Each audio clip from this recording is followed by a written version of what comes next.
खौफनाक जंगल का वो सुनसान रास्ता जहां हुआ भूत से सामना। मित्रों, मेरा नाम काशवी है और मैं महाराष्ट्र की रहने वाली हूँ। ये मेरे साथ घटित सच्ची घटना है। जब मैं 10वीं कक्षा में पढ़ती थी, हमारे स्कूल ने हमें मैसूर में रहने घूमने का प्रोग्राम बनाया था। हमको उस दिन सुबह 10 बजे स्कूल बुलाया था। उस ट्रिप के लिए हमारे स्कूल ने 12 गाड़ियों का आयोजन किया था। हमारी गाड़ी सबसे अंत में खड़ी थी। हम सारी सहेलियां गाड़ी में बैठ गई। कुछ ही देर में फिर गाड़ी रवाना हो गई। हम सारी सहेलियां रास्ते में गाते गुनगुनाते हंसते खेलते जा रहे थे। हमको रास्ते में एक घने जंगल से गुजरना पड़ा। उस रास्ते पर दूर दूर तक कोई इंसान का मानो नामो निशान नहीं था। उस रास्ते से गुजरते वक्त मुझे अजीब सी घुटन महसूस होने लगी। हमारी गाड़ी उस रास्ते से गुजरते वक्त जंगल के बीच में अचानक पंचर हो गई। हमारी गाड़ी को वहीं रोकना पड़ा। हमारी मैडम ने हमें गाड़ी से नीचे उतरने को कहा।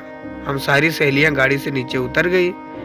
हमारी मैडम ने दूसरी गाड़ियों में बैठी मैडमों को गाड़ी पंचर का बताया और उनको रुकने से मना किया और कहा कि पंचर में थोड़ा समय लग सकता है।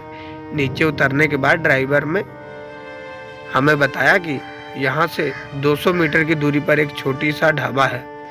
आप सभी लोग वहां जाकर चाय नाश्ता कर लीजिए और मैं गाड़ी का टायर बदल कर आता हूँ। हमारी मैडम बस के पास खड़ी रही और हम 50 लड़कियां पैदल चल पड़ी। वो जंगल इतना घना था कि केवल जंगली जानवरों की आवाजें सुनाई दे रही थी। सभी उस ढाबे पर पहुंचे।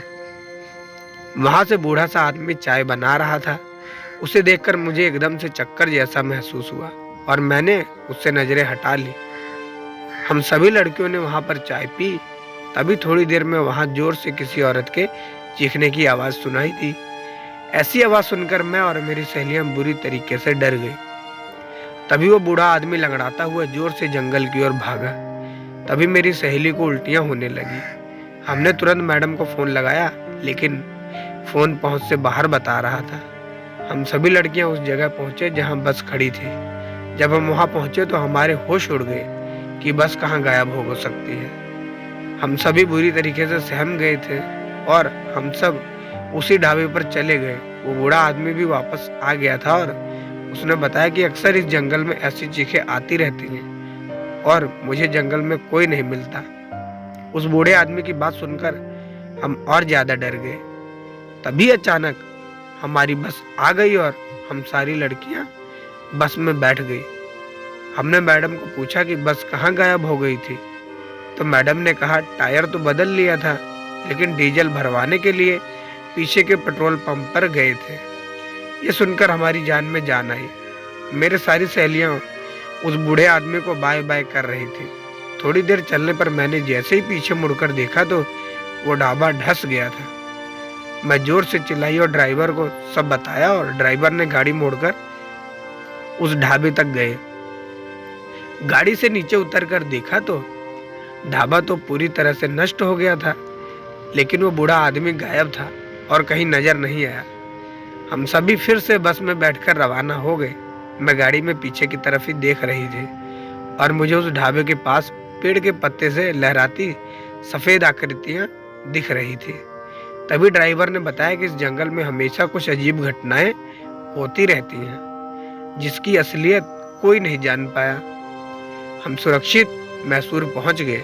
मित्रों, हालांकि मुझे इन सब चीजों को पूर्वाभास हुआ था, लेकिन ये पता नहीं था कि यह हकीकत बन जाएगा। आज भी मैसूर ट्रिप की घटना को याद करती हूँ तो मैं बहुत सहम जाती हूँ और मेरे मन में यही सवाल घूमने लगता है कि उस सुनसान जंगल में वो बूढ़ा आदमी कौन था? क्या वो कोई भूत था और वो कहाँ चला गया था? तो ये थी हमारी आज की कहानी। आशा करते कहानी आपको पसंद आई होगी। कहानी कैसी लगी अपनी राय कमेंट में जरूर दें।